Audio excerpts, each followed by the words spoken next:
As a teenager, I had rashes, I was breaking out. It was a real struggle for me.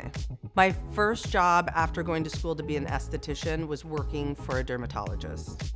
I'm Shani Darden. I'm an esthetician in Los Angeles and the founder of Shani Darden Skincare.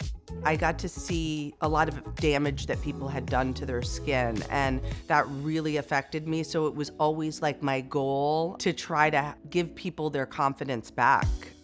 I eventually went on my own. I was giving facials out of a rental house. Then I created the product, retinol reform. It was like really stressful. I had my 2 kids. In the beginning, I started with like 10 facials. By the end, I was probably doing like 40 a week. Today, I have my studio in Beverly Hills. My line is in all the Sephora stores in North America.